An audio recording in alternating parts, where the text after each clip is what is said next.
కుటుంబాలకు జ్ఞానముగల ఉపదేశము చేయుటకు, జ్ఞానముగల మాటలు మాట్లాడే వారికి మీరు సహాయము దయచేయండి. మా కుటుంబానికి జ్ఞానముతో ప్రభ కట్టుకున్నట్టుకు పరిగెత్తే బిడ్డలుగా ఉంటే సహాయం తండ్రి. నీకు వందనాలు ప్రభువానికి స్తోత్రము స్తోత్రము తండ్రి. అదేవిధంగా దేవుడు 3 దినాలు ఈ యొక్క స్త్రీల కూడికలను రాత్రికాల సమయంలో ఆరాధించడానికి, గణపరచడానికి, మహిమపరచడానికి మనకెంతో గొప్ప సమయాలను దేవుడు మనకిచ్చాడు. ఈ విధముగా కూడుకొని ఐక్యతలో దేవుడు మనలను నివాసింపజేసి ఉన్నాడు. ఏ మర్మములు లేకుండా ప్రతి ఒక్కరికి విశ్వాసమును ధరింపజేసి ఉన్నాడు. ప్రతి ఒక్కరు వైరాగ్యము కలిగి దేవుని ఎడల భయభక్తులు కలిగి ఉండటానికి ఆయన సన్నిధానికి నడిపించుకొని ఉన్నాడు. ఈ దినం 3వ దినము ఈ దినమున జయప్రదంగా జరిగిస్తున్నాడు. ఇంకను అనేకమైన కార్యక్రమాల ద్వారా బండ నుండి నీరుని ఎలాగైతే ఆశ్చర్యరీతిగా నడిపించాడు, ఇంకను మన సంఘములో ఆశ్చర్యరీతిగా అద్భుత రీతిగా ఎన్ని కార్యక్రమాలు దేవుడు మనకు సఫలం చేసి ఉన్నాడు.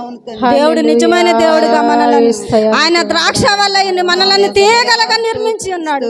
ప్రతి తీగల నుంచి ఆయన యొక్క తీగలు ఫలించి ఫలములు ఇచ్చేవారుగా మనలను చేసి దేవుడు మనలో పనికిరాని తీగలను ఏనాడో తీసివేసి ఈనాడు ఫలించే తీగలుగా మనలను దేవుని ముందు నిలబెట్టుకున్నాడు. పరిశుద్ధులుగా పరిశుద్ధాత్మ పొందడానికి మనలో ఉన్నాడుగా. ఈ దినములో 3 దినాలు జయప్రదంగా జరిగించిన దేవునికి 10 నిమిషాలు స్తోత్రాలు చెబుతాం. మన చేతులెత్తి ఎవరు మౌనంగా ఉండకుండా ప్రతి ఒక్కరు మన చేతులెత్తి దేవుని స్తోత్రములు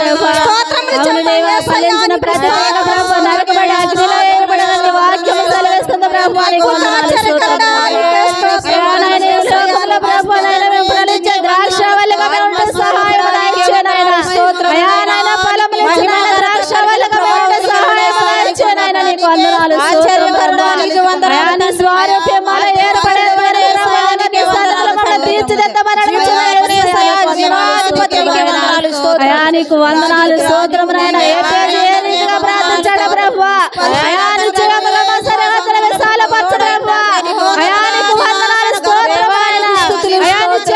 తోడుగా ఉండ దయచేయమని ఏ పేరు ఏ రీతిగా ప్రార్థించారో ఆ రీతిగా మేము ప్రార్థించే బిడ్డలుగా ఉండే సహాయం దయచేయండి. తోడుగా ఉండ దయచేయసయ్యా. అయానికి వందనాలు. ఏ కీడు రాకుండా మమ్మల్ని తప్పించమని ఏ రీతిగా ప్రార్థించాడు ప్రభువా.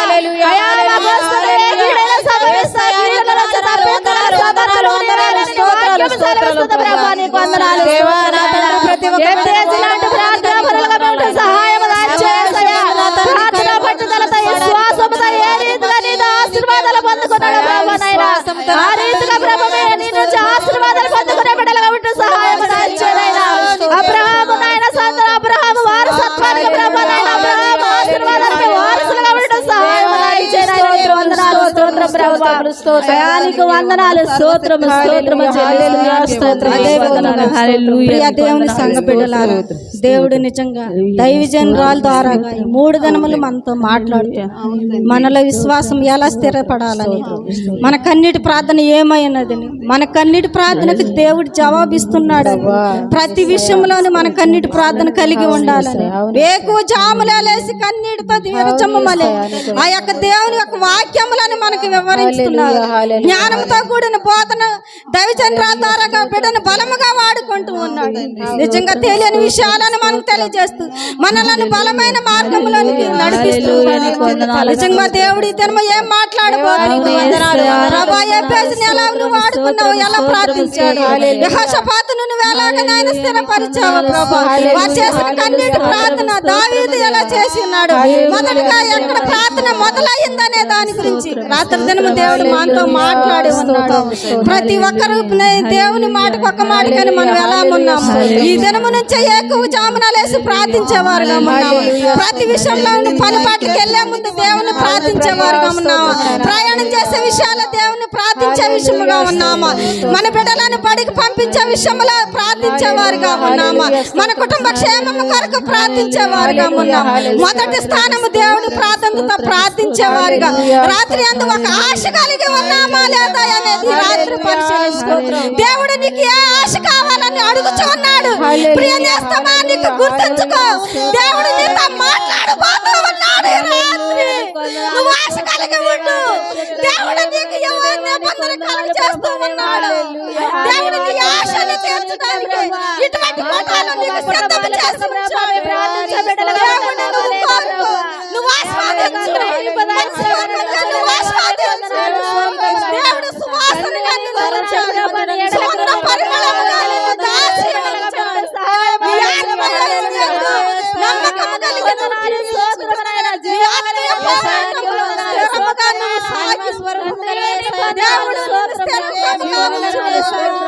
యేసయ్యా కన్నీటి ప్రార్థన శక్తిని మాకు దయచేయమని అయ్యా యేసయ్య జీవజలముల ప్రార్థన వాక్యము చలవస్తుంది ప్రభువా నాయనా. అయ్యా నేను విశ్వాసంతో ముందుగాడి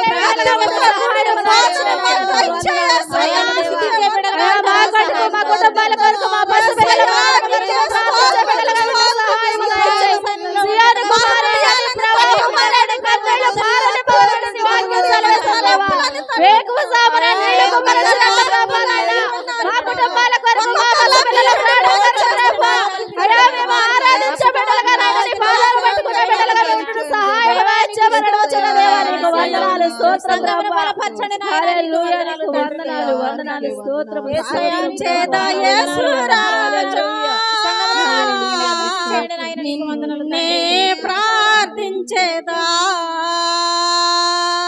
ప్రార్థించేదా యేసు రాజా, నిన్నే ప్రార్థించేదా, ప్రార్థించేదా, ప్రార్థించేదా, ప్రార్థించేదా, ప్రార్థించేదా, నా ప్రాణమున్నంత వరకు నే మట్టిలో చేరే వరకు. అవునేసయ్య స్వరమెత్తి పాడదాం ప్రతి ఒక్కరూ. నా ప్రాణమున్నంత వరకు నే మట్టిలో చేరే వరకు పూజించేదా యేసు రాజా, నిన్నే పూజించేదా,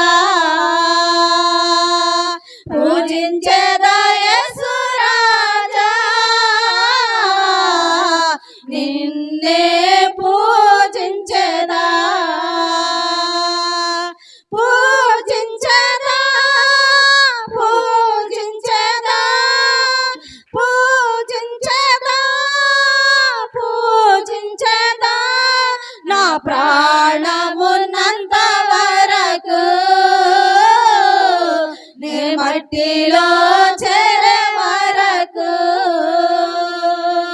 నా ప్రాణమున్నంత వరకు నే మట్టిలో చేరే వరకు ప్రేమించేదా యేసు రాజా, నిన్నే ప్రేమించేదా, ప్రేమించేదా యేసు రాజా, నిన్నే ప్రేమించేదా, ప్రేమించేదా, ప్రేమించేదా, ప్రేమించేదా, ప్రేమించేదా, నా ప్రాణమున్నంత వరకు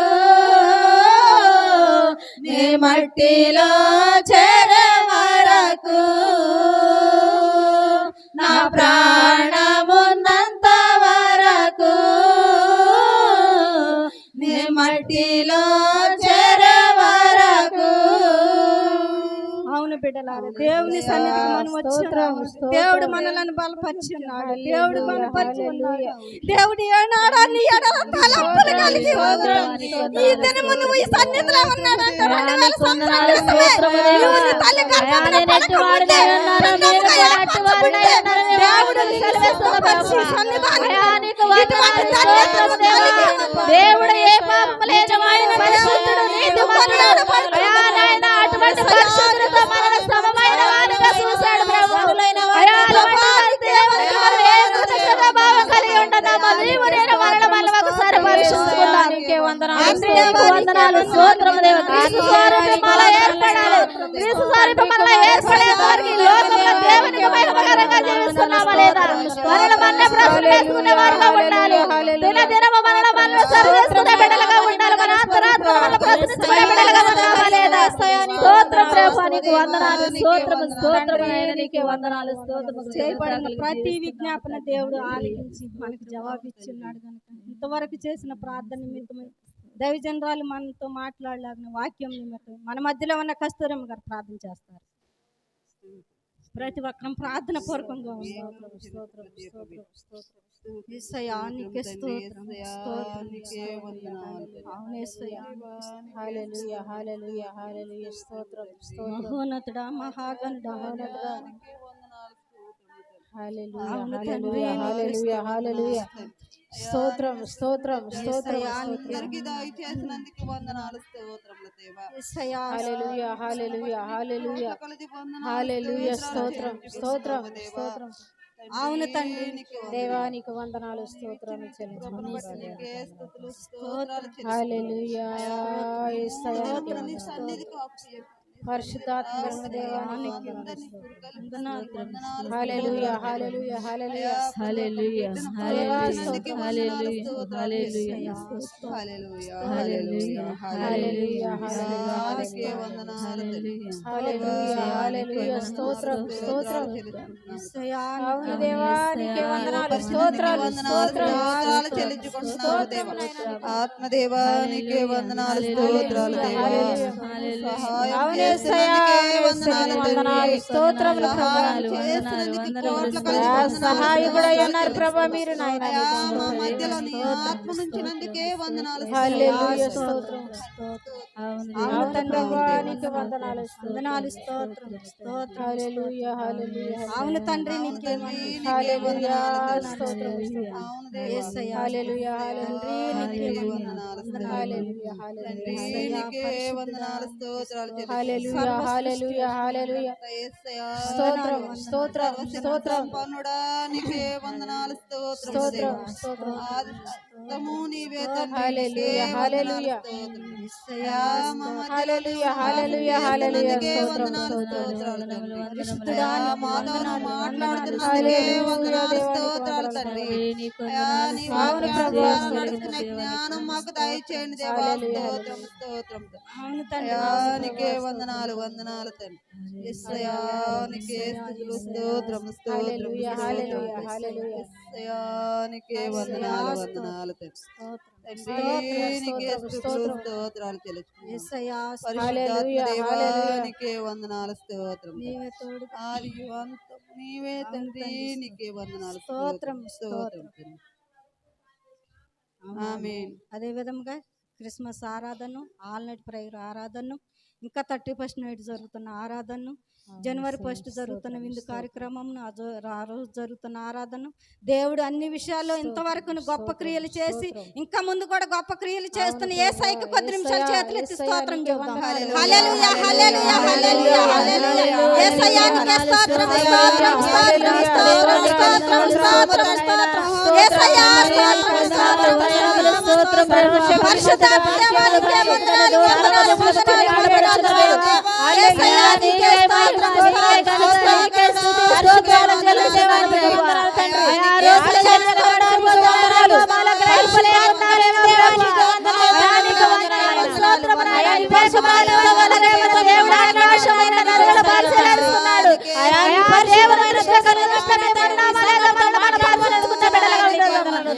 రోజులు దినాలు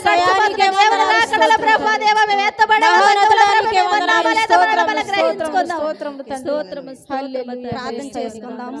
ఇప్పుడు వినబోతున్న వాక్యం కొరకు జ్యోతి ప్రార్థన చేసి.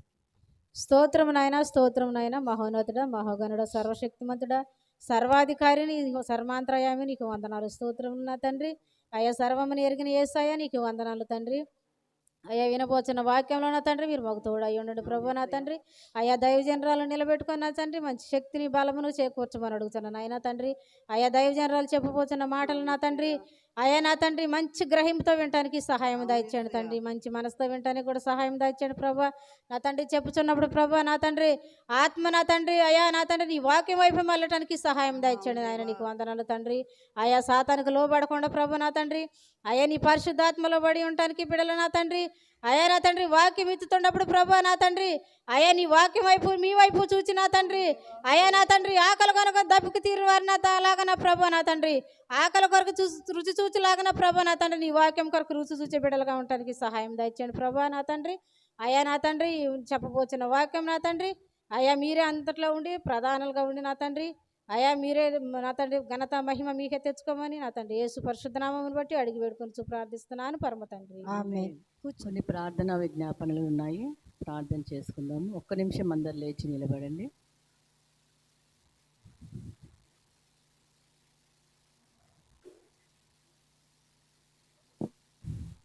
ముఖ్యంగా రేపు జరగబోయే ఆరాధన కోసం ప్రార్థన చేద్దాము.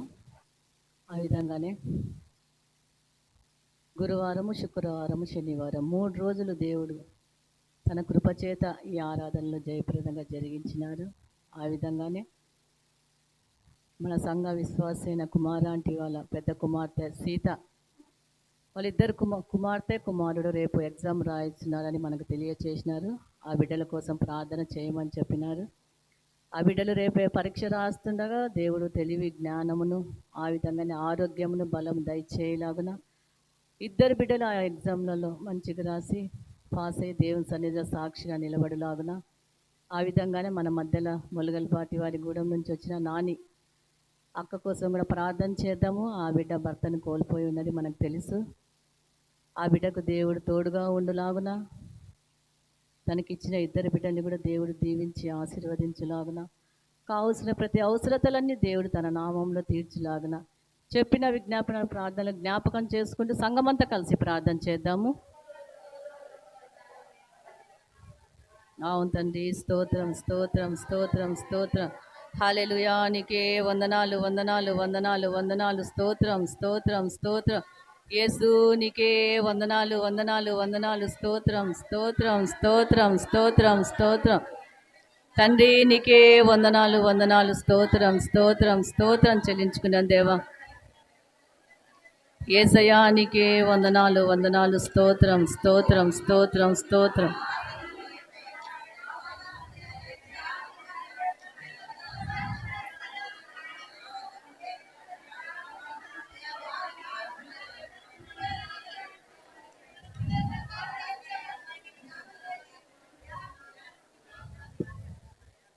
ఆ విధంగానే వాక్య భాగం ద్వారా దేవుడు మనందరితో మాట్లాడలాగున ఏ వాక్య భాగం ద్వారా దేవుడు మనతో మాట్లాడతాడో దేవా మాకు కావాల్సిన వర్తమానాన్ని మీరు మాకు అందించమని సంఘమంతా కలిసి ప్రార్థన చేద్దాము.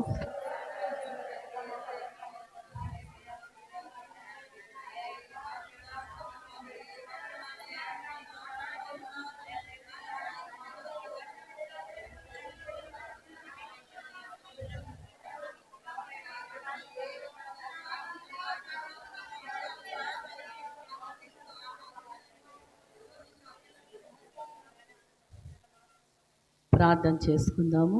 పరిశుద్ధుడా నీకు వందనాలు స్తోత్రాలు తండ్రి. ఇంతవరకు దేవా పాటల ద్వారా నీ నామాన్ని మహిమ పొందుకున్నారు. చేసిన ప్రతి విజ్ఞాపన ప్రార్థన మీద నీ కన్ను దృష్టి ఉంచి మాకు జవాబు దయచేసినాడు దేవా.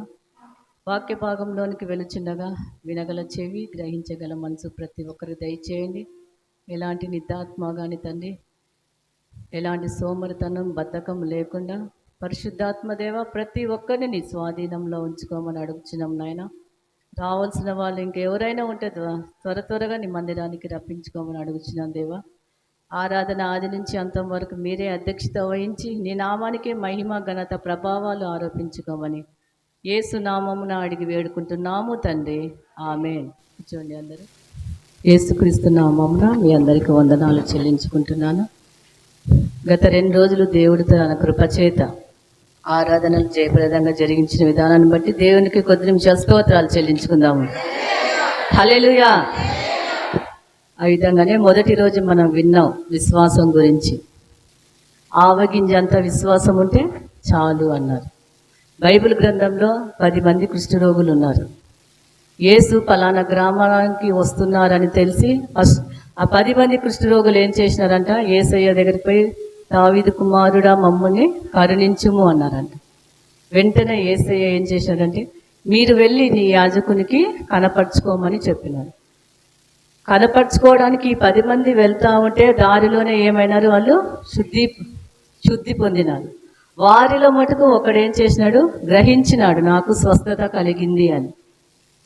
ఈ 9 మంది వెళ్ళిపోయినాడు, కానీ ఒక్కడు మటుకు వచ్చి ఏం చేశాడు, దేవా నీ కృతజ్ఞతాస్తుతులు చెల్లిస్తానని చెప్పి యేసయ్య పాదాల దగ్గర సాష్టాంగ పడి యేసుని ఏం చేసినాడ, మహిమపరుస్తున్నాడు. ఈ 9 మంది ఏరి అని అతన్ని అడుగుతున్నారు. కానీ ఈ 10వ అతడు ఎవరంట, సమరయుడు. సమరయుడు అంటే దేవుడు అంటే ఎరగని వారు, అన్యుడు అనుకోండి. ఈ 9 మంది చూడండి విశ్వాసము లేదు. ఒక్కడుగా గ్రహించి ఏం చేసినాడు, యేసయ్య దగ్గర పాదాల దగ్గర పడి కృతజ్ఞతాస్తుతులు చెల్లిస్తున్నాడు. అప్పుడు యేసయ్య ఏమంటాడు చూడండి, నీ విశ్వాసమే నిన్ను స్వస్థపరిచెను అంటున్నాడు. అక్కడ యేసయ్య ఏం చెప్పలేదు, నీ విశ్వాసమే నిన్ను స్వస్థపరిచెను అన్నాడు. అది విశ్వాసం అండి. 9 మంది అవిశ్వాసంతో వెళ్ళిపోయినారు, కానీ ఒక్కడు మట్టుకు ఏం చేసినాడు, విశ్వాసంతో యేసయ్య దగ్గరికి వచ్చి కృతజ్ఞతలు చెల్లిస్తున్నారు. మనం కూడా చూడండి ఈ సంవత్సరం ఎన్నో మేలు పొందినాం, కానీ మనం దేవునికి కృతజ్ఞతాస్తుతులు చెల్లిస్తున్నామా ఒకసారి ఆలోచించండి. ఈ సంవత్సరం 2024 మొదటి నెల నుంచి ఆఖరి నెల డిసెంబర్ 14వ తేదీ వరకు వచ్చినాం మనం. ఇన్ని నెలలు రోజులలో దేవుడు మన పట్ల ఎన్ని మేలు చేసింటాడు. కానీ ఆ 9 మంది వలె మనం ఏం చేస్తున్నాము, దేవుని సన్నిధిలో కృతజ్ఞతాస్తుతులు చెల్లించలేకపోతున్నాం. ఒక్కడు చూడండి, వాడు కూడా ఎవరంట, సమరయుడు. దేవుణ్ణి ఎరిగిన వాడు కాదు, అన్యజనుడు. సమరయుడు అంటే దేవుణ్ణి ఎరిగిన వాడు కాదు. కృతజ్ఞత కలిగి ఏం చేసినాడు, తిరిగి మరలా యేసయ్య దగ్గరకు వచ్చి సాష్టాంగ నమస్కారం చేసుకుంటూ యేసయ్యని ఏం చేసినాడ, మహిమపరిచినాడు. అతనికి ఎంత విశ్వాసం ఉంది మీరే ఆలోచించండి. ఆవగింజంత విశ్వాసం ఉంది అని. 2వ రోజు నేను ప్రార్థన గురించి చెప్పినాను. ప్రార్థన చూడండి అత్యాశక్తితో చేస్తే, ఏలియా అంటే అత్యాశక్తితో ప్రార్థన చేసినాడంటే 3.5 సంవత్సరం ఏమైంది, వర్షము పడకుండా ఆగిపోయింది. ఆ శక్తి ఉంది, అత్యాశక్తి ఉంది. మీరు యాకోబు లాస్ట్లో చదువుకుంటూ వస్తే ఏలియా అంటే మనలాంటి స్వభావం గల మనుషుడైనా సరే అత్యాశక్తితో ప్రార్థన చేసినందుకంటే 3.5 సంవత్సరం అయిందంట, వర్షము పడలేదంట. తర్వాత మరలా ప్రార్థన చేస్తే వర్షం ఏమైంది, పడింది. తర్వాత యెహోషువ కూడా చూడండి సూర్య చంద్రులను ఏం చేసినాడంట, ఆపినాడు. ప్రార్థనలో ఎంత శక్తి ఉందో మీరే ఆలోచించండి. యేసయ్య అంటాడు కదా, నా నామమున రక్షణ పొంది బాప్తీసం తీసుకునేవాడు నాకంటే ఏం చేస్తాడంట, అద్భుత క్రియలు చేస్తాడంట. మనమేమో ఒకరి మీద ఆధారపడతా ఉన్నాం, ప్రార్థన చేసుకోవాలంటే ఒకరిని అడుగుతా ఉన్నాం. నాకంటే ఎక్కువ అద్భుత క్రియలు చేస్తారని చెప్పినాడు. కానీ మనం ఏం చేస్తున్నాం, అవిశ్వాసంతో చూడండి ఒకరి మీద ఆధారపడి వాళ్ళతో మనం ఏం చేసుకుంటాం, ప్రార్థన చేసుకుంటున్నాం. ఏలియా కానీ యెహోషువ కానీ అత్యాశక్తితో ప్రార్థన చేయటం వలన వాళ్ళు చూడండి వర్షాన్ని ఆపినారు, సూర్య చంద్రులనే ఆపినారంటే మీరే ఆలోచించండి. సూర్యుడు చంద్రుడు లేకపోతే ఎట్లుంటుంది మీరే ఆలోచించండి. ఒకరోజు చీకటిగా ఉంటుంది, చీకటిలో ఏం జరుగుతుందో కూడా మనకు తెలియదు. అంత ఆసక్తితో ఏం చేసినారంటే ప్రార్థనలు చేసినారు. ఆ విధంగానే పేతురు చెరసాలలో ఉన్నప్పుడంట సంఘమంతా ఏం చేసింది, అత్యాశక్తితో ప్రార్థన చేసింది. ఇప్పుడు నేను కొన్ని విన్నపాలు చెప్పినాను, వాటి కోసం ప్రార్థన చేయండి అన్న. ఎంతమంది అత్యాశక్తితో చేసినారో నాకు తెలీదు, కానీ అత్యాశక్తితో మనం ప్రార్థన చేస్తే ఆ ప్రార్థనకి దేవుడు ఏం చేస్తాడంటే మనకి జవాబు ఖచ్చితంగా దయచేస్తాడు.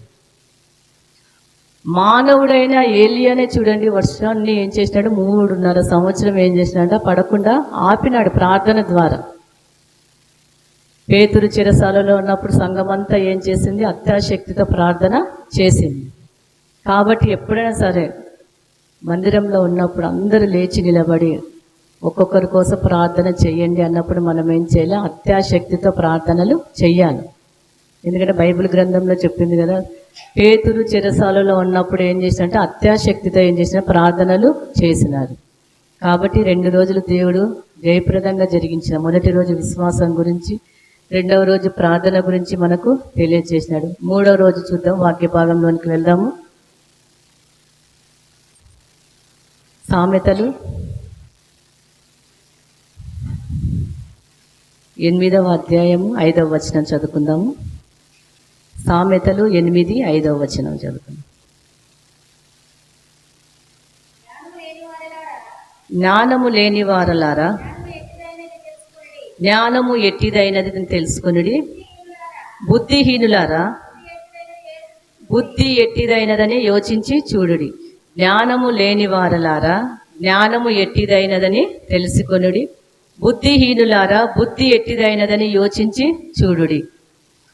ఇక్కడ చూడండి, జ్ఞానము లేని వారలారా, జ్ఞానము ఎట్టిదైనదని తెలుసుకొనుడి. బుద్ధిహీనులారా, బుద్ధి ఎట్టిదైనదని యోచించి చూడుడి. అసలు జ్ఞానము అనగా ఏమిటి? మనం ప్రశ్న వేసుకుందాము. జ్ఞానము అనగా ఏమిటి? మంచి చెడుల పట్ల కలిగిన అవగాహన ఉండటమే ఏమిటంట? జ్ఞానము. ఇప్పుడు మందిరానికి రావటం అనేది ఏం చెప్పండి? మంచిది కాబట్టి మందిరానికి మనము వస్తున్నాము. మందిరానికి రాకుండా, ఈరోజు తెలుసు మందిరం ఉంది, ఈరోజు ప్రార్థన ఉందని తెలిసి కూడా రాకుండా గృహాలలో ఉంటున్న వాళ్ళని ఏమంటారు? చెడు అంటారు. అంతే. దానికి దీనికి తేడా అదే. మంచి ఏది, చెడు ఏది అని గ్రహించడమే అంట జ్ఞానము. అసలుకి జ్ఞానము మనకు ఎక్కడ దొరుకుతుంది తెలుసుకుందాం ఒకసారి. జ్ఞానము మనకు ఎక్కడ దొరుకుతుంది? బైబిల్ గ్రంథంలో చూద్దాము. సామెతలు 2వ అధ్యాయము 6వ వచనము. యెహోవాయే జ్ఞానమిచ్చువాడు, తెలివియు వివేచనయు ఆయన నోటి నుండే వచ్చును. ఆయన యథార్థవంతులను వర్ధిల్ల చేయును. ఇక్కడ చూడండి, జ్ఞానమునకు నీ చెవి యొగ్గి హృదయపూర్వకంగా వివేచన నభ్యసించిన ఎడల. 6వ వచనం కదా, యెహోవాయే జ్ఞానమిచ్చువాడు, తెలివియు వివేచనయు ఆయన నుండి వచ్చును. జ్ఞానం ఎక్కడ దొరుకుతుందండి? మీరే చెప్పండి. దేవుని దగ్గరే మనకేం దొరుకుతుందంట? జ్ఞానము. జ్ఞానం ఎక్కడ దొరుకుతుంది చెప్పండి? జ్ఞానం అనేది దేవుని దగ్గరనే మనకు దొరుకుతూ ఉంది. ఒకటి చూడండి, కోట్లాది ఐశ్వర్యాన్ని సంపాదించి జ్ఞానం ముందు చూడండి అది ఏమవుతుందంట? వెలవెలపోతుంది. నువ్వు ఎంత సంపాదించిన తర్వాత జ్ఞానం లేకపోతే నువ్వు సంపాదించింది ఏమవుతుంది? వ్యర్థమైపోతుంది. ఒకడు సంపాదిస్తాడు, కోట్లు సంపాదిస్తాడు. దాన్ని జ్ఞానంతో ఏం చేయాలో దాన్ని ఖర్చు పెట్టాలి. జ్ఞానంతో ఖర్చు పెట్టకుండా మొత్తాన్ని ఒక బ్యాంకులోనో లేకపోతే ఇంట్లోనో దాచిపెట్టుకుంటే దానివల్ల ఏమన్నా లాభమా? మీరే ఆలోచించండి. పాత నిబంధన గ్రంథంలో చూస్తే యేసేపు చూడండి, జ్ఞానంతో 7 సంవత్సరాలు ఏం చేసినాడు? కరువు కాలం వస్తుందని తెలిసి 7 సంవత్సరాలు సమృద్ధిగా ఏం చేసినాడు? పంటను ఏం చేసినాడు? నిలువ చేసి మరో 7 సంవత్సరాలు కరువు దినంలో పంటను ఏం చేసినాడు? అమ్మినాడు, లేకపోతే పంచి పెట్టినాడు. జ్ఞానం ఉంది కాబట్టి యేసేపుకు ముందే దేవుడు ఏం చూపించినాడు? కళల ద్వారా చూపించినాడు.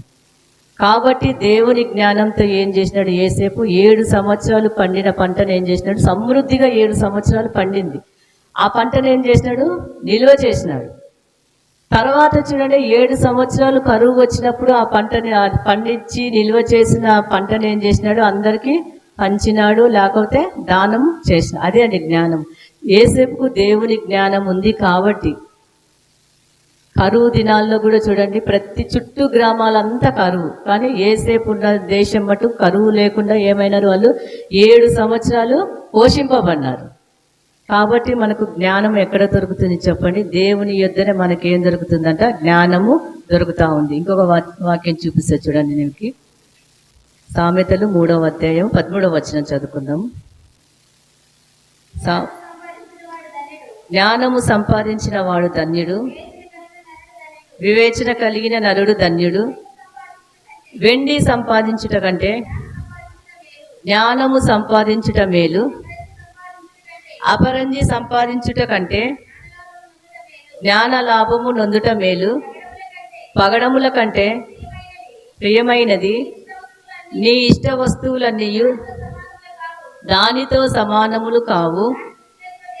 దాని కుడి చేతిలో దీర్ఘాయువును, దాని ఎడమ చేతిలో ఘనతలను ఉన్నవి. దాని మార్గములు రమ్య మార్గములు, దాని త్రోవలన్నీ క్షేమకరములు. దానిని అవలంబించు వారికి అది జీవవృక్షము, దాన్ని పట్టుకున్న వారందరూ ధన్యులు. మీరు ఇదంతా చదువుకుంటూ వస్తుంటే జ్ఞానం గురించి తెలుస్తుంది. జ్ఞానము సంపాదించిన వాడు ఎవరంట? ధన్యుడు. మరలా చూడండి, వివేచన కలిగిన నరుడు ధన్యుడు. వెండి సంపాదించుట కంటే జ్ఞానము సంపాదించుట మేలు, అపరంజి సంపాదించుకున్నట కంటే జ్ఞానము నొందుట మేలు. మీరు ఇదంతా చదువుకుంటూ వస్తే జ్ఞానం గురించి ఇక్కడ రాయబడింది. కానీ జ్ఞానము చూడండి, మనం ఏం జ్ఞానం అని అనుకుంటా ఉంటాం, కానీ జ్ఞానంలో కూడా 2 రకాలు ఉన్నాయి.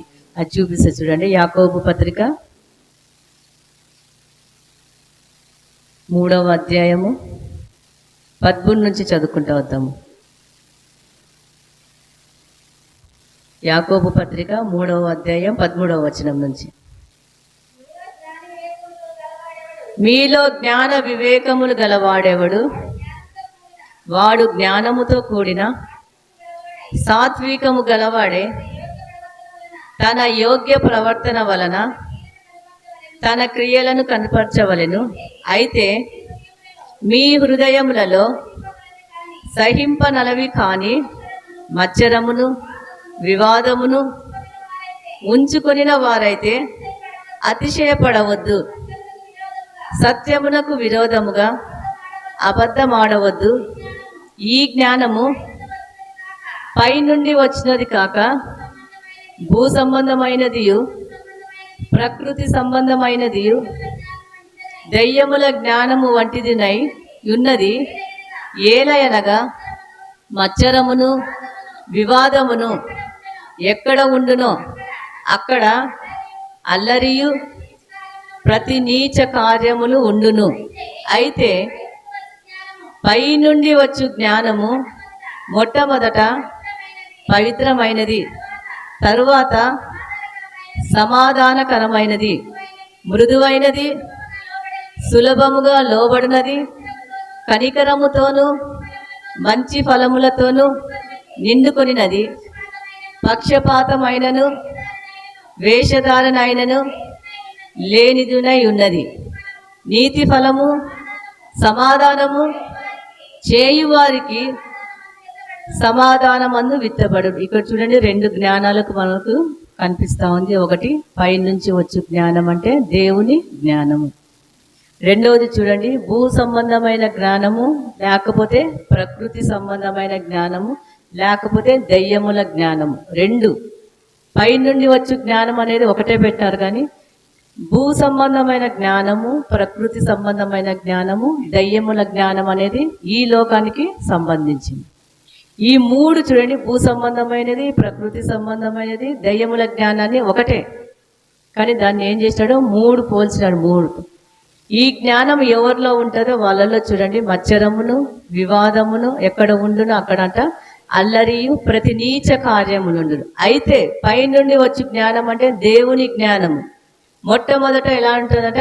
పవిత్రమైనది, తరువాత సమాధానకరమైనది, మృదువైనది, సులభముగా లోబడినది, కనికరముతోనూ మంచి ఫలములతోనూ నిండుకొనినది, పక్షపాతమైనను వేషధారణైనను లేనిదేనై ఉన్నది.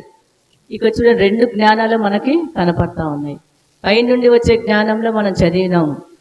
వాళ్ళు ఏ విధంగా ఉంటారంట? పవిత్రంగా ఉంటారు, సమాధానకరంగా ఉంటారు, మృదువుగా ఉంటారు, సులభంగా లోబడతారంటే ప్రతిదానికి. ఈరోజు ఆరాధన ఉండి వచ్చేయండి అమ్మ అంటే వచ్చేస్తారు. దేవుని జ్ఞానం గల వారిలో దేవుడు సేవకుడు ఏ మాట చెప్తే ఆ మాట ఏం చేస్తారంట? వింటారు, లేకపోతే లోబడతారు. లోబడేవాడిని అప్పుడే అనుకోడు, వీళ్ళకి దేవుని జ్ఞానం ఉంది కాబట్టి సేవకుడు చెప్పిన మాటకి ఏమవుతున్నాడు? లోబడతా ఉన్నాడు. దయ్యాల జ్ఞానం ఉంటే మీరే చెప్పండి, ఇంకా సేవకుడు చెప్పిన మాటకి లోబడతాడా? లోబడాడు. ఇక్కడ చూడండి, సులువుగా అంటే ఏమవుతుందంటే లోబడతారు. సులువుగా వెంటనే రమ్మ ఈడొచ్చి కసువు కొట్టాడు అంటే వెంటనే వచ్చి ఏం చేస్తారంట? పని చేసి వెళ్ళిపోతారు. మళ్ళీ పోయి 10 మందిని తీసుకుని రావటం కాదు, వచ్చేసి నువ్వు రామ్మ అంటానుకో, వెంటనే వచ్చేసి ఏం చేస్తారంటే సులువుగా ఆమె ఏం చేస్తారంటే లోబడి పని చేసుకుని వెళ్ళిపోతుంది. దయ్యాల జ్ఞానం ఉన్న ఆమె చూడండి, చెప్పిన వెంటనే సులువుగా లోబడదు. 10 సార్లు ఏం చేయాలా? రామ్మ కసువు కొట్టమ్మ, రామ్మ తుడువమ్మ అని ఏం చేయాలా? బతిమలాడుతూ ఉండాలి. ఇప్పుడు మీరే అర్థం చేసుకోండి, ఎవరిలలో దయ్యం జ్ఞానం ఉంది లేకపోతే దేవుని జ్ఞానం ఉంది. ఒకసారి మిమ్మల్ని మీరు ఏం చేయండి, పరీక్షించుకోండి. దెయ్యాల జ్ఞానం అంటే మీరే చూడండి. జ్ఞానం గల ఏమంటారు కదా, సామెతలు 14వ అధ్యాయం 1వ వచనం ఉంది, జ్ఞానవంతురాలు తన ఇల్లు కట్టుకును 3 రాళ్ళు ఏం చేస్తుందంట, తన చేతితో తన ఇల్లు ఊడబెరుకున్నాను. జ్ఞానవంతుడు అనలేదు, జ్ఞానవంతురాలు. నిన్న కూడా కదా సియోను కుమారి అన్నాడు, కానీ సియోను కుమారుడా అనలేదు. ఈరోజు జ్ఞానవంతురాలు తన ఇల్లు కట్టుకుంటుంది. జ్ఞానం లేని స్త్రీ ఏం చేస్తుందంట, తన ఇంటిని తాను ఊడబెరుకుంటుందంట. బైబిల్ గ్రంథంలో ఒక స్త్రీ ఉంది, జ్ఞానవంతురాలు. ఆమె జ్ఞానం లేని వాళ్ళ స్త్రీ, కానీ బైబిల్ గ్రంథంలో ఉంది. హేరోదియా, మీకు తెలుసు. హేరోదు మహారాజు వాళ్ళ తమ్ముడు భార్య పేరు హేరోదియా, ఫిలిప్పు భార్య పేరు. ఆమెని ఉంచుకున్నందుకు ఓ సేవకుడు ఏం చేసినాడు, యోహాను గద్దిస్తాడు. గద్దించినప్పుడు లోబడకుండా ఆమె ఏం చేసింది, ఆ సేవకుడి మీద కోపము పెంచుకుంది. ఒకరోజు హేరోదు మహారాజు పుట్టినరోజు వచ్చింది. ఆ రోజు చాటిస్తారు. హేరోదు మహారాజు ముందర ఎవరైతే మంచిగా డ్యాన్స్ వేసి హేరోదు మహారాజును ఎవరైతే గొప్పగా మెప్పిస్తారో వారికి నా రాజ్యంలో సగము, లేకపోతే మీరు ఏది అడిగినా నేను ఇస్తాను అంటారు. అప్పుడు హేరోదియాకి మంచి ఛాన్స్ వచ్చింది. ఎందుకంటే లోపలంతా ఏముంది, మచ్చరం ఉంది, వివాదం ఉంది. ఎందుకంటే ఆమెలో ఉన్నది దెయ్యముల జ్ఞానము. ఒక సేవకుడు ఏం చేశాడు, అమ్మ ఇది తప్పు అని మటుకు అన్నాడు అంతే. నీ తమ్ముడు భార్యని నువ్వు ఉంచుకున్నావు, ఇది కరెక్ట్ కాదు, ఇది తప్పు అని చెప్పినందుకు ఒక సేవకుడి మీద ఆమె ఏం చేసింది, కోపం పెంచుకుంది, మచ్చరముతో కుళ్ళుతో. తర్వాత ఏమైందంటే వాళ్ళ కూతురు ఏం చేసింది, డ్యాన్స్ వేసి అక్కడ హేరోదు మహారాజుని ఏం చేసింది, మెప్పించింది. మెప్పించినప్పుడు నీకు అడుగు ఏం కావాలన్నప్పుడు ఈ పాప ఏం చేసింది, వాళ్ళ తల్లి దగ్గరికి వెళ్ళి నేను ఏం అడగాల అని అడిగినప్పుడు తల్లి అంటది, యోహాను తల నరికి ఒక వెండి పళ్ళెంలో తెచ్చి నాకు ఇవ్వము అని అడుగమ్మా అన్నప్పుడు అమ్మాయి వెళ్ళి అడుగుతుంది, యోహాన్ తల నాకు కావాలా. ఆమె చూడండి, ఒక స్త్రీ అయి ఉండి ఒక సేవకుడి మాటకు లోబడకుండా నన్నే గద్దిస్తాడా అని చెప్పి ఏం చేసింది, ఆయన తలని ఏం చేసింది, నరికి నాకు తెచ్చిమని చెప్పి. హేరోదు మహారాజుకు చాలా బాధ కలుగుతుంది. ఎందుకంటే ఆయన నీతిమంతుడని తెలుసు హేరోదు మహారాజుకి. నేను చేసేది తప్పు అని తెలిసి కూడా ఏం చేయాలో తప్పదని చెప్పి నేను ఇచ్చిన మాట నెరవేర్చాలా. కాబట్టి ఒక రాజు ఏదైనా మాట ఇస్తే అది ఏం చేయాలా, నెరవేర్చాలా. ఇక దుఃఖంతో ఏం చేసినాడు, చెరసాలకు వెళ్ళి సైనికులకు చెప్పి యోహాను తల తెచ్చి ఇవ్వమన్నాడు. యోహాను తల తెచ్చి ఇచ్చినాడు. ఇక చూడండి, ఆ స్త్రీలో ఉన్న జ్ఞానము దేవుని జ్ఞానమా దెయ్యాల జ్ఞానం, మీరే ఆలోచించండి. దెయ్యం జ్ఞానం ఉంది కాబట్టి ఒక సేవకుడు ఏదైనా మాట మంచి మాట చెప్పినప్పుడు లేకపోతే గద్దించినప్పుడు ఏం చేయాలంట, లోబడాలి. లోబడి ఏ తప్పు చేస్తున్నామో ఆ తప్పును మనం ఏం చేయాలా, సరిదిద్దుకోవాలి. సరిదిద్దుకున్నప్పుడే దేవుడు కూడా చూడండి మనల్ని ఏం చేస్తాడంట, క్షమిస్తాడు, మనల్ని ఆశీర్వదిస్తాడు. చాలామంది స్త్రీలు చూడండి, ఎవరైనా సరే సేవకుడు తిట్టినా లేకపోతే ఇంట్లో భర్త ఏదైనా ఒక మాట అన్నా అలిగి ఏం చేస్తాం, మనము పుట్టింటికి వెళ్ళిపోతూ ఉంటాం. కానీ ఎందుకు తిట్టినాడు, ఎందుకు నన్ను అన్నారని మనం కూర్చొని ఒక 5 నిమిషాలు ఆలోచిస్తే అప్పుడు మన తప్పు మనకి ఏమవుతుందంట తెలుసుకుంటాం. తెలుసుకొని చూడండి మరలా మనం ఏం చేస్తాము, మన కుటుంబాన్ని మనము కట్టుకుంటాం. నువ్వు కూర్చొని ఆలోచించకుండా నన్ను ఇట్టన్నాడే నా భర్త అని చెప్పి తొందరపడి వెళ్ళిపోతే అక్కడ నీ కుటుంబం ఏమవుతుంది, పాడైపోతుంది. మీ కుటుంబమే కాదు, పిల్లలు కూడా ఏమవుతారు, చెల్లా చెదరైపోతారు. కానీ జ్ఞానవంతురాలంట ఏం చేస్తుందంటే తన ఇంటిని కట్టుకుంటుంది. 3 రాళ్ళు ఏం చేస్తుందంటే తన ఇంటిని తాను గూడబెరుకుంటుంది. బైబిల్ గ్రంథంలో ఉన్నారు చాలామంది స్త్రీలు. ఎస్తేరు కూడా చూడండి జ్ఞానంతో ఏం చేసింది, యూదులని ఏం చేసుకుంది, రక్షించుకుంది. ఆమె ఒక మహారాజు యొక్క భార్య అయినా సరే ఆమె చూడండి ప్రార్థనతో లేకపోతే ఉపవాస ప్రార్థనలు చేసి ఏం చేసిందంటే యూదులందరిని ఏం చేసింది, రక్షించుకుంది. జ్ఞానం లేక దెయ్యాల జ్ఞానం ఉంటే ఆ స్త్రీ ఏం చేసేది చెప్పండి, ఎస్తేరు ఏం చేసేది, భర్తతో చెప్పి ఇదిగో మా యూదులందరినీ ఏం చేయకుండా రక్షించు అని చెప్పుకునేది కాదు. ఆమె ఎందుకంటే చిన్న వయసు నుండి దేవుని యందు భయము భక్తి కలిగి ఏం చేసింది, పెరిగింది. కాబట్టి ఎట్టయినా సరే నేను దేవుని సన్నిధిలో అడిగి ఉపవాసంతో అంటే అదిగాక ఎస్తేరు లాస్ట్ అధ్యాయంలో చదివితే మీకు అర్థమైపోతుంది. అందరినీ యూదుల్ని ఏం చేసుకుంటుందేమో రక్షించుకుంటుంది. జ్ఞానం గల స్త్రీ కాబట్టి ఏం చేసింది, తన యూదులందరినీ తన జాతిని ఏం చేసుకుంటుంది, రక్షించుకుంది. చాలా మంది ఉన్నారు బైబిల్ గ్రంథంలో స్త్రీలు అయితే. ఒక్కొక్క కుటుంబాన్ని చూస్తూ ఉంటే మనకు అర్థమైపోతుంది. కానీ ఇక్కడ చూడండి, జ్ఞానాలు ఎన్ని రకాలు ఉన్నాయి? 2 జ్ఞానాలు ఉన్నాయి. ఒకటి పైనుండి వచ్చే జ్ఞానం, అంటే దేవుని జ్ఞానం. రెండవది చూడండి, దయ్యాల జ్ఞానం అంటారు, భూ సంబంధమైన జ్ఞానం అంటారు, ప్రకృతి సంబంధమైన జ్ఞానం అంటారు. 2 ఉన్నాయి. ఆలోచించండి, మనలో ఏ జ్ఞానం ఉంది? దేవుని జ్ఞానం ఉందా, లేకపోతే దయ్యాల జ్ఞానం ఉందా? ఒకసారి మనల్ని ఏం చేయాలా, పరీక్షించుకోవాలా. జ్ఞానం వలన మనకు లాభం ఏంటి? మన జ్ఞానం అని అంటా ఉన్నాం కదా, జ్ఞానం వలన మనకు లాభం ఏమిటి? కొన్ని వచనాలు చూపిస్తా చూడండి. నేను సామెతలు 4వ అధ్యాయము, సామెతలు 4వ అధ్యాయము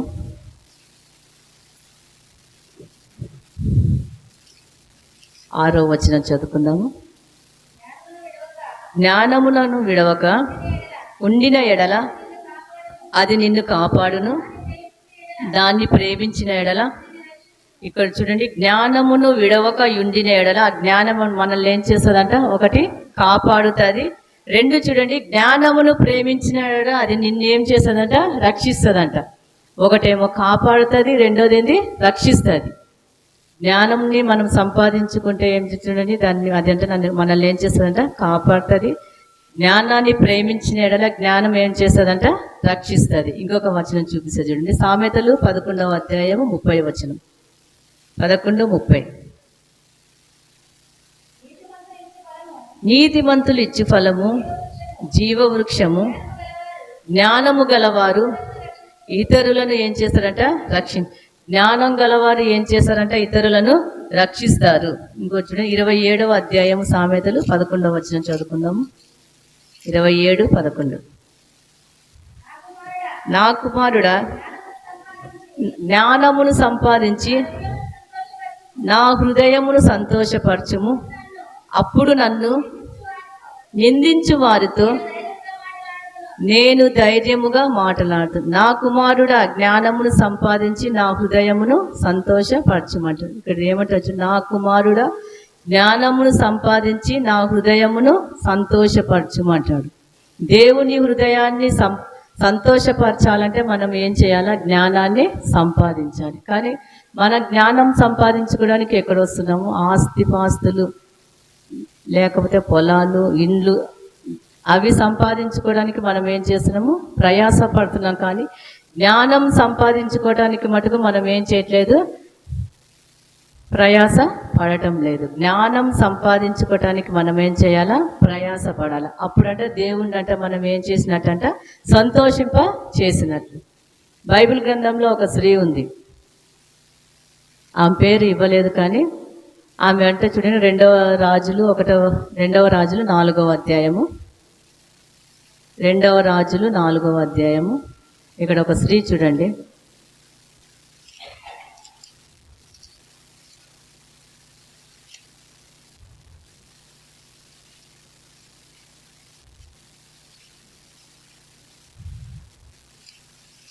రెండవ రాజులు 4వ అధ్యాయము మొదటి నుంచి చదువుకుందాము, 8 వచనాలు. అంతటా ప్రవక్త శిష్యులలో ఒకని భార్య, నీ దాసుడైన నా పెనిమిటి చనిపోయెను, అతడు యెహోవా యందు భక్తి గలవాడై ఉండెనని నీకు తెలిసే ఉన్నది. ఇప్పుడు అప్పులవాడు నా 2 కుమారులు తనకు దాసులుగా ఉండుటకై వారిని పట్టుకొని పోవటకు వచ్చి ఉన్నాడని ఎలీషాకు మొరపెట్టగా, ఎలీషా, నా వలన నీకేమి కావలెను? నీ ఇంటిలో ఏమి ఉన్నదో అది నాకు తెలియచెప్పుమనెను. అందుకామె, నీ దాసురాలనైన నా ఇంటిలో నూనె కుండ ఒకటి ఉన్నది, అది తప్ప మరేమీ లేదని అతడు, నీవు బయటికి పోయి నీ ఇరుగు పొరుగు వారందరి యొద్ద దొరకగలిగిన వట్టి పాత్రలన్నిటినీ ఎరవు పుచ్చుకొనుము.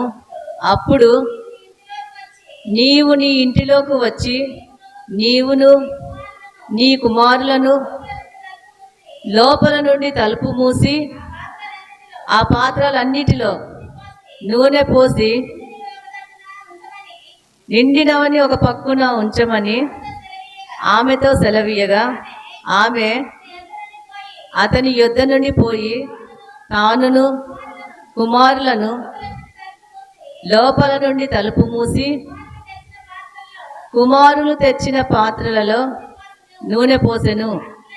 పాత్రలన్నీ నిండిన తరువాత ఇంకా పాత్రలు తెమ్మని ఆమె తన కుమారునితో చెప్పగా వాడు మరేమీ లేదని చెప్పెను. అంతలో నూనె నిలిచిపోయెను. ఆమె దైవజనుడైన అతని యొద్దకు వచ్చి సంగతి తెలియచెప్పగా అతడు, నీవు పోయి ఆ నూనెను అమ్మి నీ అప్పు తీర్చి మిగిలిన దానితో నీవును నీ పిల్లలను బ్రతుకుడని ఆమెతో చెప్పాను. ఇక్కడ చూడండి, ఒక స్త్రీ ఉంది.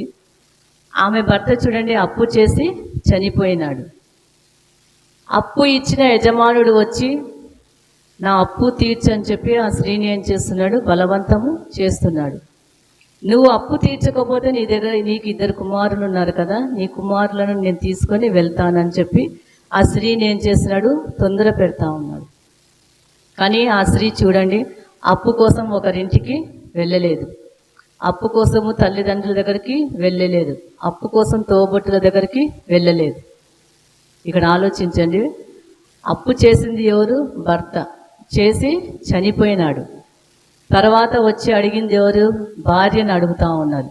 ఆ భార్యకి తల్లిదండ్రులు ఉంటారు, రక్త సంబంధులు ఉంటారు, తోబొట్టులు ఉంటారు, బంధువులు ఉంటారు, స్నేహితులు ఉంటారు. కానీ ఆమె ఎవరి దగ్గరికి చూడండి అప్పు అడగాలని పోలేదు. లేకపోతే ఇంకొక చోట పోయి అప్పు చేసి అప్పును తీర్చడానికి ఆమె సిద్ధపడలేదు. వెంటనే ఏం చేసింది, పరిగెత్తుకుంటా వెళ్ళి సేవకుడైన ఎలీషా దగ్గరికి వెళ్ళి మొరపెడతా ఉంది. అయ్యా, నా భర్త నీ శిష్యులలో ఒక శిష్యుడు, నీ దగ్గర పనిచేసేవాడు. నా భర్త చనిపోకముందు అప్పు చేసి చనిపోయినాడు. ఇప్పుడు అప్పు ఇచ్చిన యజమానుడు వచ్చి తొందర పెడతా ఉన్నాడు, అప్పు తీర్చు, లేకపోతే నీ 2 కుమారులను నేను తీసుకొని వెళ్తానని చెప్తున్నాడని చెప్పి సేవకుని దగ్గరికి పోయి ఆమె ఏం చేస్తుంది, మొర పెడతా ఉంది. వెంటనే ఎలీషా ఏమన్నా అతని దగ్గర ఉన్న డబ్బులు ఇచ్చి ఇదిగమ్మా అప్పు తీర్చు అన్నాడా? తీర్చలేదు. ఆమె వచ్చి అడుగుతా ఉంది ఏమని, ప్రార్థన పూరితమైన ఒక సలహా కోసం ఆమె ఏం చేసింది, సేవకుని దగ్గరికి వెళ్ళింది. ఒక సలహా కోసం వెళ్ళింది. కానీ అయ్యా డబ్బులు ఇయ్యని అడగడానికి ఆమె వెళ్ళలేదు. సేవకుడు కూడా చూడండి, ఇదిగమ్మా నా దగ్గర ఇంత డబ్బు ఉంది తీసుకొని నువ్వు అప్పు తీర్చుకోమని చెప్పలేదు. ఆమె పోయి ఒక సలహా అడుగుతుంది, ప్రార్థన పూరితమైన ఒక సలహా. అక్కడ జరిగినదంతా పోయి ఆమె ఏం చేస్తుంది, సేవకుడైన ఎలీషా దగ్గర మొరపెడతా ఉంది. ఒకసారి మీరే ఆలోచించండి, భర్త అప్పు చేసి చనిపోతే భార్యకి ఎంత బాధ కలుగుతారో మీరే ఆలోచించండి. ఆమెకునేది 2 కుమారులు. ఆమె అప్పుడప్పుడు పోయి ఎంత అప్పు చేశాడో మనకి ఇక్కడ వివరం ఏమీ ఇవ్వలేదు. కానీ అప్పు చేసి ఏం చేసినాడంటే ఆయన చనిపోయినాడు అంతే. అప్పు చేసి చనిపోయిన తర్వాత అప్పు ఇచ్చిన యజమానుడు వచ్చి ఎన్ని మీకు తెలుసు, అప్పు చేసిన వాళ్ళని, అప్పు ఇచ్చిన వాళ్ళు ఎన్ని మాటలు అంటుంటారో మనం చూస్తూ ఉంటాము. ఒక్కొక్కసారి హీనంగా కూడా ఏం చేస్తుంటారు, మాట్లాడుతూ ఉంటాడు. లేదా నీ పిల్లల్ని మేము పని మనుషులుగా చేసుకుంటాము, లేకపోతే పాలేరు పనికి పెట్టుకుంటాము, ఈ అప్పు తీరేంత వరకు నీ పిల్లలను మేము తీసుకోపోతామని కూడా ఆడ చెప్పిండొచ్చు అప్పు ఇచ్చిన యజమానుడు. కానీ ఆమె చూడండి, ఆ స్త్రీ చూడండి జ్ఞానంతో ఏది చేసింది ఆలోచించి, ఒకటి దగ్గర పోయి చెయ్యి చాపలేదు, ఒకటి దగ్గర పోయి కాళ్ళు పట్టుకుని అయ్యా నా అప్పు తీర్చు, నాకు అప్పు ఇవ్వమని మళ్ళీ అప్పు అడగలేదు. పోయి నేరుగా ఎక్కడికి వెళ్ళింది, సేవకుడి దగ్గరికి పోయి ఆమె ఏం చేసింది, మొర్ర పెడతా ఉంది. ఆ సేవకుడు కూడా చూడండి సలహా ఇస్తున్నాడు, నీ దగ్గర ఏముందమ్మా అని అడుగుతా ఉంది. అప్పుడు ఆ స్త్రీ అంటుంది చూడండి, నిజంగా చెప్తుంది, నా దగ్గర ఒక కుండలో నూనె ఉంది. ఎప్పుడైనా దేవుడు చూడండి మన దగ్గర ఉన్నదాన్ని ఏం చేస్తాడంట, ఆశీర్వదిస్తాడు. ఎక్కడి నుంచో వచ్చి తీసుకొని రాడు దేవుడు. ఇప్పుడు మోషేని చూడండి ఫరో దగ్గరికి పంపిస్తాడు దేవుడే. దేవా నేను ఏముందని నేను ఫరో దగ్గరికి వెళ్ళాలంటే నీ చేతిలో ఏముందంటే కర్ర ఉందంటే ఆ కర్ర తీసుకుని బయలుదేరి అంటాడు. ఆ కర్రతోనే కదా ఎర్ర సముద్రాన్ని 2 పాయలుగా చీల్చినాడు. తర్వాత బండని కొట్టగా బండ నుంచి ఏమొచ్చింది, నీళ్లు వచ్చింది. తర్వాత చూడండి, యేసయ్యతో ఎంబడి 3 రోజులు చూడండి ప్రజలు, స్త్రీలు, పురుషులు, చిన్నపిల్లలతో సహా వాక్యం వినటానికి 3 రోజులు అరణ్యంలోనికి వెళ్ళినారు. అరణ్యంలో తినడానికి ఏమైనా తిండి ఉంటుందా? ఏముండదు. కానీ అక్కడ ఏం చేసినారు, ఎన్నో వీరందరికీ మీరు భోజనం సిద్ధపరచమని శిష్యులతో చెప్తే శిష్యులు ఏమంటారు, ఇంత డబ్బు మా దగ్గర ఎక్కడ ఉందంట. కానీ అక్కడ ఒక చిన్న పిల్లోడు లేచి ఏం చేసినాడు, 5 రొట్టెలు 2 చేపలు. అక్కడ ఉన్న దాంట్లోనే ఏం చేసినాడు, దేవుడు ఆశీర్వదించి అందరు తిన్న తర్వాత ఎన్ని గంపలు నిండినాయి? 12 గంపలు మిగిలినాయి. ఎప్పుడైనా చూడండి, దేవుడు మన చేతిలో ఉన్నదాన్ని ఏం చేస్తాడంట, ఆశీర్వదిస్తాడంట. తర్వాత చూడండి, దావీదు గొల్యాతును చంపడానికి ఏదైనా పెద్ద పెద్ద కత్తులు తీసుకున్నాడా? గొల్యాతు చేతిలో ఏమున్నాయి? దావీదు చేతిలో ఏముంది? 5 గులకరాళ్ళు ఉన్నాయి. తర్వాత దాన్ని ఏమంటారు, వడిసెల.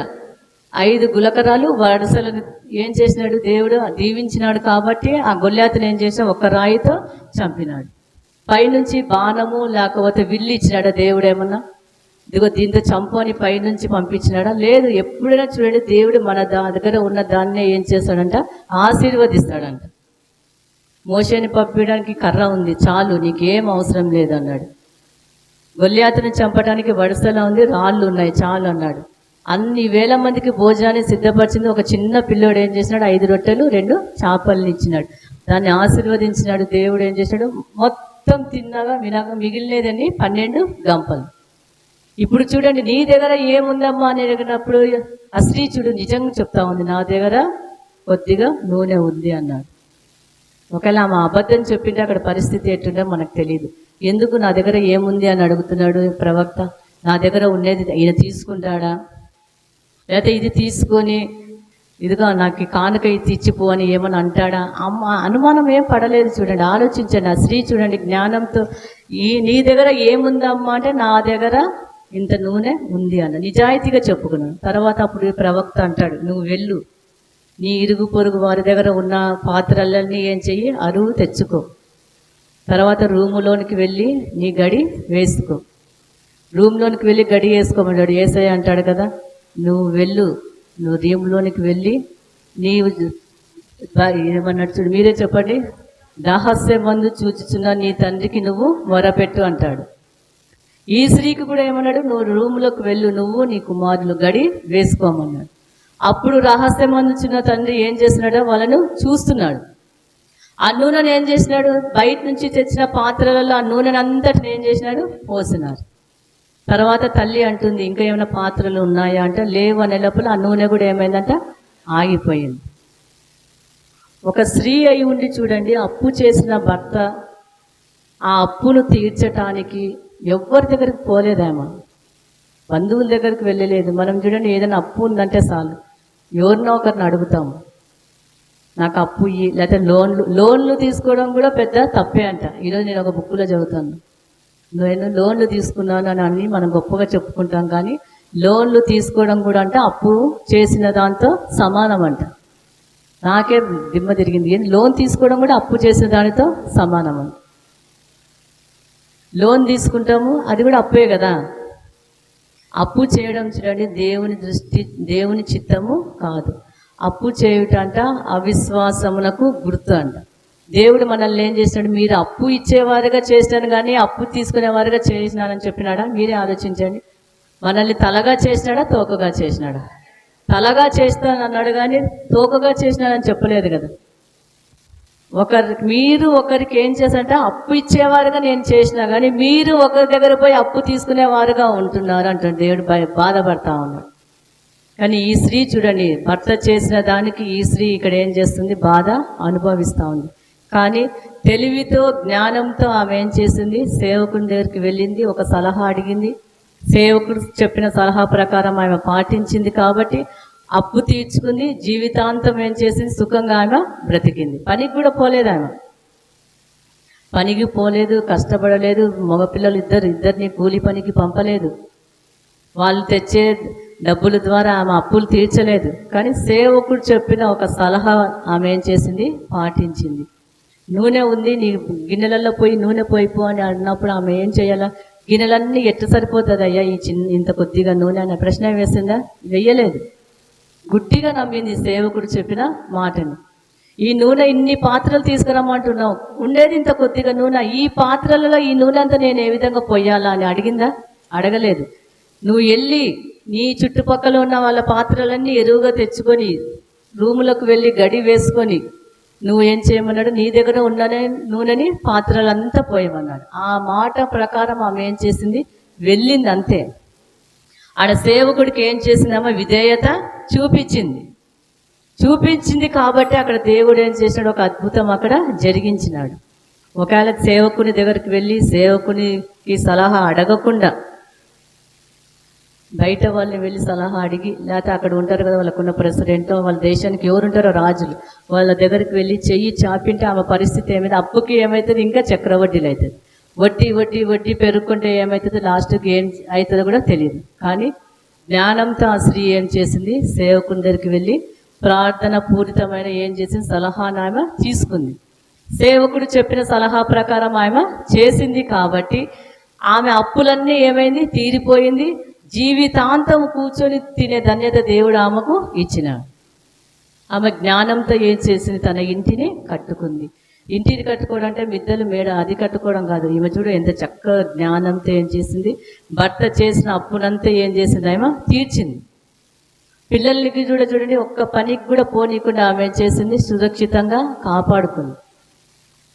ఒకవేళ వాళ్ళు ఇది అప్పు ఇచ్చిన యజమానుడు వచ్చి నీ కుమారులను పంపి అని ఒకవేళ ఆమె పంపించి ఉండింటే ఆడ పరిస్థితి తిరగబడేది. అప్పు తీరేది కాదు. పిల్లలేమో ఒకరి కింద దాసులుగా ఉండేవాడు. అప్పు తీసుకుంటే అంట మనమంట వాళ్ళకి ఏమైనామంట? దాసులుగా అయినాము. ఒక పిల్లవాడికంట తండ్రి ఏం చేసినట్ట? 5 రూపాయలు ఇచ్చినాడంట. ఆ పిల్లవాడు ఏం చేశాడంట? ఒకరికి పోయి అప్పుగా ఇచ్చినాడంట. ఇంటికి వచ్చినప్పుడే వాళ్ళ నాన్న అడుగుతున్నాడంట, నీకు ఇచ్చిన డబ్బులు ఏవి నానంటే, ఒకరికి అప్పు ఇచ్చినాను అన్నాడు. ఆ అప్పు ఇచ్చిన వాడు ఎలాంటి వాడు అంటే దరిద్రుడు అన్నాడంట. ఇద్దరు ప్లాట్ఫామ్ మీద అడక తింటూ ఉంటాడు, డాడీ వాళ్ళకి నేను 5 రూపాయలు ఇచ్చినాను అని చెప్పాడంట. ఏందిరా నువ్వు అలాంటి వాళ్ళకే అప్పు ఇచ్చినావు, అతడు తిరిగి ఇస్తాడా అని అంట. కానీ సండే స్కూల్లో మాకు ఒక వాక్యం చెప్పినాడు, బీదలను ఏంటంటే కనికరించు అప్పిచ్చేవాడంటే దేవునికి ఏమంట? అప్పిచ్చేవాడంట. ఆ చిన్నపిల్లడికి ఎంత బాగా గుర్తుంది చూడు. సండే స్కూల్లో ఒక వాక్యం చెప్పినాడు డాడీ మాకు, బీదలకు అప్పిస్తే అంట పరలోకమందున తండ్రి కంటే మనము అప్పు ఇచ్చినట్టు అంట. అప్పుడు చూడు తండ్రి చూడండి గ్రహించుకొని 5 రూపాయలు కదంట 10 రూపాయలు ఇచ్చి ఆ బిడ్డను ఏం చేసినాడంట? సంతోషపరిచినాడంట. ఎప్పుడైనా సరే మన బీదలకంట మన దగ్గర ఉండేది ఇవ్వాలి. ఇచ్చినప్పుడు అంటే దేవుడు మనకంట 2 మనకి ఏం చేస్తాడంట? తిరిగి ఇస్తాడంట. బీదలంటే మరీ బీదలు కాదు, అడకదేయడానికి వస్తారు, బాగానే ఉంటారు కానీ డబ్బులు ఇవ్వమంట అట్ట కాదు, అసలు ఇంకా ఏమి లేకుండా ఉంటారు చూడు. అలాంటి వాళ్ళకి మనం ఏం చేయాలి? సహాయము చేయాలి. మన ఇంటి దగ్గర వచ్చి అడుగుతారు చూడు, వాళ్ళు కాదు, వాళ్ళు బాగానే ఉంటారు, మంచి చీర కట్టుకుంటారు, నీట్గా ఉంటారు, వాళ్ళు వచ్చి అడుగుతూ ఉంటారు, భిక్షం అడుగుతారు. అలాంటి వారికి కాదు, ఏమి లేకుండా ఉంటారు చూడు, బట్టలు చినిగిపోయి ఎట్లుంటే వాళ్ళకి మనం ఏం చేయాలా? సహాయం చేయాలి. అప్పుడు దేవుడు అంట మన ఫలాన్ని అంటే ఏం చేస్తాడంట? రాను రెట్టింపుగా చేస్తాడంట. కానీ ఇక్కడ ఈ స్త్రీ చేసినది ఒకసారి మీరు జ్ఞాపకం చేసుకోండి. ఆ స్త్రీ చూడండి చక్కగా తన జ్ఞానంతో ఏం చేసిందంట? తన కుటుంబాన్ని తాను కాపాడుకుంది. ఇక్కడ చూడండి జ్ఞానం వలన ఏమని కలుగుతుందంట? మనకు జ్ఞానం మనల్ని ఏం చేస్తుందంట? కాపాడుతుంది, ఇంకోటి రక్షిస్తుంది. కాపాడుతుంది, ఇంకోటి రక్షిస్తుంది. ఇంకొక వచనం చూపిస్తా చూడండి. నేను సామెతలు 3వ అధ్యాయము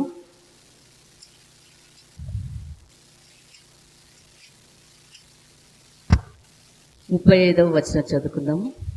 సామెతలు 3:35. జ్ఞానులు ఘనతను స్వతంత్రించుకుందరు, బుద్ధిహీనులు అవమానభరిత. జ్ఞానులు అంటే ఏం చేస్తారంట? ఘనతను స్వతంత్రించుకుంటారు. ఇక్కడ ఉదాహరణకు చూసుకుంటే యేసేపు జీవిత చరిత్ర. యేసేపు చూడండి చిన్న వయసు నుంచి దేవుని భయభక్తులు కలిగి జీవించినాడు కాబట్టి దేవుడు ఏం చేసినాడు? యేసేపుని చూడండి పెంట కుప్పల నుంచి ఏం చేసినాడు? సింహాసనం మీద అతన్ని కూర్చోబెట్టినాడు. జ్ఞానంతో చూడండి ఆయన ఏం చేసిన, చెరసాలలో ఉన్నప్పుడు కూడా జ్ఞానంతో ఏం చేసినాడంటే అక్కడ ఉన్న చెరసాలలో ఖైదీలు ఉంటారు కదా, వాళ్ళకు వచ్చే కళల భావం ఏం చేసేవాడంట? వివరించేవాడు, చెప్పేవాడు. అతనికి ఉన్న జ్ఞానాన్ని బట్టి ఫరోకు వచ్చిన కళకి ఏం చేశాడు? భావము చెబుతాడు కాబట్టి ఇంత జ్ఞానవంతుడు ఎక్కడ లేడని చెప్పి దేవుడు ఏం చేస్తాడు ఆయనని తర్వాత ఫరో కళ్ళలో దయాదాక్షిణ్యం కలిగించి యోసేపుని ఏం చేస్తాడు సింహాసనం మీద కూర్చోపెడతాడు. జ్ఞానం వల్ల చూడండి ఎన్ని మేలులు ఉన్నాయో మనకు. ఒకవేళ అజ్ఞానంతో నింటే మన యోసేపుకు ఆ సింహాసనం వచ్చేదే ఆలోచించండి మీరే. జ్ఞానం కలవాడు కాబట్టి ఎక్కడికి వెళ్ళినా సరే యోసేపు అంట ఆశీర్వదింపబడుతున్నాడంట. ఎక్కడ ఇంట్లో కాలు పెట్టినా ఆ కుటుంబం అంతా ఏ విధంగా ఉందంటే ఆశీర్వదింపబడుతుందంట. కానీ జ్ఞానం వల్ల ఇక్కడ ఏం చూడండి, మనం మళ్ళీ చదువుకుందాము. జ్ఞానులు ఘనతను స్వతంత్రించుకుందరు,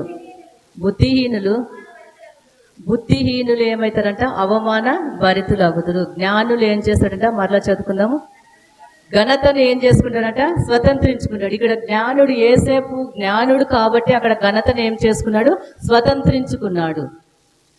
ఎంత ఘనత చూడండి. 17 సంవత్సరంలో ఇంటిని వదిలేసి వచ్చినాడు.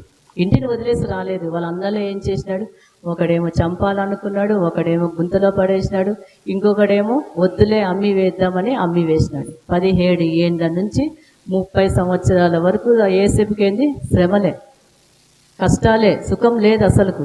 తర్వాత పోతిఫర్ ఇంట్లో ఒక పనివాడిగా చేరినప్పుడు అక్కడ ఆయన భార్య వల్ల అక్కడ ఏమైంది, యోసేపుకు శ్రమ కలిగింది. కానీ జ్ఞానంతో ఏం చేసినాడు, తప్పించుకున్నాడు. ఒక యవనస్తుడు, యవన కాలం ఇప్పుడు మనం చూస్తున్నాం యవనస్తులలో 14, 15, 16, 17 ఇంకా 25 వరకు వచ్చితే పిల్లలు ఏ విధంగా ఉన్నారో మనకు తెలిసిందే. ఆ వయసులో చూడండి ఒక్కొక్కరు ప్రేమలని పెళ్ళిళ్ళని చేసుకుంటున్నారు. కానీ యోసేపు చూడండి దేవుని యందు భయము భక్తి కలిగి జీవిస్తున్నాడు. కాబట్టి పోతిఫర్ భార్య ఎంత నాయన అతన్ని సైనించమని బతిమలాడినా కానీ ఏం చేసినాడు, వదిలేసి బయటికి వెళ్ళిపోయినాడు. ఆడ చూడండి దేవుని భయం ఉంది కాబట్టి యోసేపు ఏం చేసినాడు, జ్ఞానముతో తప్పించుకున్నాడు. తర్వాత ఏమన్నా కానీ నా మీద నింద మోపినా సరే, నన్ను చెరసాలలో వేసించినా సరే అని చెప్పేసి జ్ఞానంతో ఏం చేసినాడు, ఆయన తప్పించుకోపోయినాడు. కానీ భర్త వచ్చిన భార్య చెప్పిన మాట భర్త విని యోసేపుని ఏం చేసినాడు, చెరసాలలో వేసినాడు. కానీ చెరసాలలో ఉన్నప్పుడు చూడండి ఆయన జ్ఞానాన్ని బట్టి అక్కడ ఉన్న ఖైదీలకు ఏం చేశాడు, కలల భావము వివరించేవాడు. వివరించినప్పుడు యోసేపు చెప్పిన కలల భావం గురించి ఇద్దరికి చెప్తాడనమాట. ఇద్దరిలో ఒకడు చచ్చిపోతాడు అంటాడు, కరెక్ట్గా ఒక చచ్చిపోతాడు, ఇంకోడు బతుకుతాడు. బతికినప్పుడు యోసేపు అంటాడు, నన్ను నువ్వు జ్ఞాపకము చేసుకోమంటాడు. అప్పుడు చూడండి విడుదలైపోయిన తర్వాత ఫరోకు వచ్చిన కలభావం చెప్పాలా అని తెలిసినప్పుడు యోసేపుని ఏం చేసుకున్నాడంట, చెరసాలలో ఉన్న అతడు ఖైదీ జ్ఞాపకము చేసుకుంటాడు. అప్పుడు ఫరో దగ్గర చెప్తాడు, ఒక ఉన్నాడు చెరసాలలో ఒక ఖైదీ, అతడు కలల భావము చెప్పగలడు. ప్రపంచంలో ఉన్న ప్రతి ఒక్కరిని పిలిపించినాడు. కానీ ఎవ్వరు కూడా చూడండి ఫరో యొక్క కలభావము చెప్పలేదు. యోసేపు ఒక్కడే చూడండి కలల భావం చెప్పినాడు. కాబట్టి యోసేపుని ఏం చేసినాడు, ఒక గొప్ప సింహాసనం మీద కూర్చుండబెట్టాడు. అక్కడ చూడండి యోసేపు ఘనత కలిగిందా, ఘనహీనత కలిగిందా? జ్ఞానం ఉంది కాబట్టి ఏం చేసినాడు చెప్పండి, ఆయన ఒక గొప్ప స్థానంలో దేవుడు నిలబెట్టినాడు. పైనుండి వచ్చిన జ్ఞానము యోసేపులో ఉంది, దెయ్యముల జ్ఞానము కాదు. కాబట్టి యోసేపు ఏమన్నాడు, ఒక గొప్ప అధికారిగా ఏం చేసినాడు, దేవుడు నిలబెట్టినాడు. తర్వాత చూడండి వాళ్ళ అమ్మ, వాళ్ళ తండ్రి, వాళ్ళ అన్నదమ్ములందరూ మళ్ళీ ఆయన దగ్గర వచ్చి సాష్టాంగ పడతారు. ఎప్పుడైనా సరే ఎవరైనా సరే జ్ఞానవంతురాలంటే తన ఇంటిని కట్టుకున్నాను, మూఢురాలు తన చేత తన ఇంటిని ఊడబెరుకునని తెలియజేస్తూ ఈ వాక్య భాగం నేను ముగిస్తున్నాను. లేచి నిలబడతాము.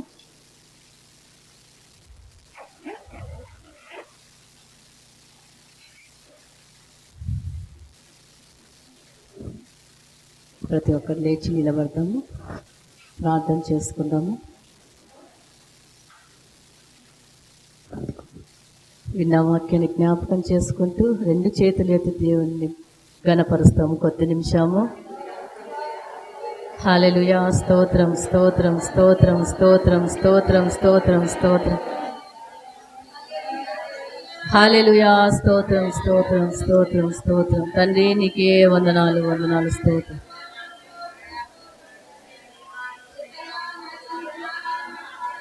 అవును దేవా, స్తోత్రం స్తోత్రం.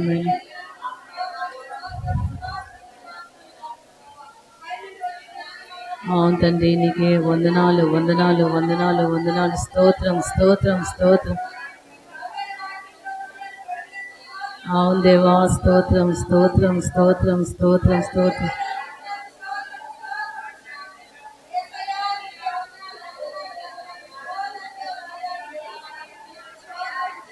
హల్లెలూయా, స్తోత్రం స్తోత్రం స్తోత్రం స్తోత్రం.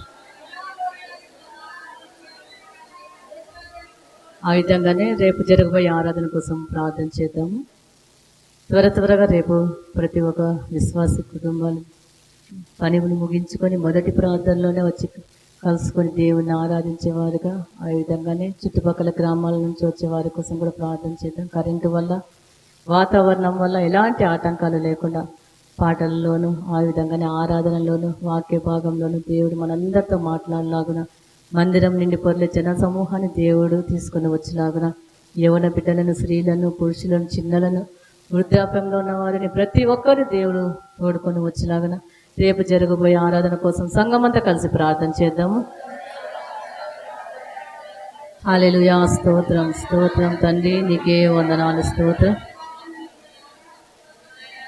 తండ్రి నీకే వందనాలు వందనాలు వందనాలు వందనాలు వందనాలు. స్తోత్రం స్తోత్రం.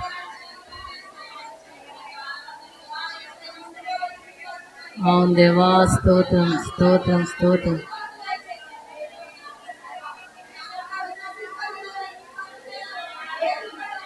అవును తండ్రి నీకే వందనాలు, స్తోత్రం.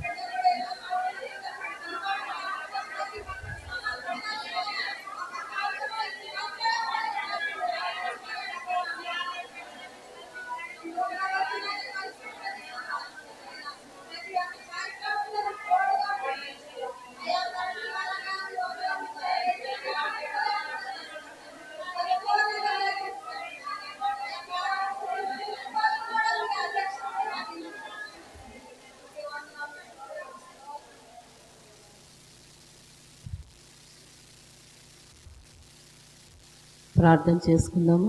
పరిశుద్ధుడా నీకు వందనాలు, స్తోత్రాలు తండ్రి. ఈ 3 రోజులు తండ్రి నీ కృప చేతనైనా జయప్రదంగా జరిగించే విధానాన్ని బట్టి నీకు వందనాలు, స్తోత్రాలు చెల్లించుకుంటాం నాయన. జ్ఞానం గురించి దేవా, బైబిల్ గ్రంథం నుంచి కొన్ని పాఠాలు మేము నేర్చుకున్నాము తండ్రి. జ్ఞానంతో దేవా మమ్మల్ని మేమునైనా సరి చేసుకుంటూ మా కుటుంబాన్ని మేము కట్టుకున్నట్టుకు సహాయం దయచేయండి. వచ్చిన బిడ్డల్ని బట్టి నీకు వందనాలు, స్తోత్రాలు. మరలా తండ్రి రేపు మేమందరం తండ్రి నీ సన్నిధిలో కూడి నిన్ను ఆరాధించే ధన్యత మా అందరికి దయచేయమని యేసుక్రీస్తు నామమున అడిగి వేడుకుంటున్నాము తండ్రి. ఆమె యేసు రక్తమే, శిలువ రక్తమే, యేసుక్రీస్తు నామమునకు మహిమ ఘనత ప్రభావాలు కలుగునుగాక. ఆమె. అందరికి వందనాలు.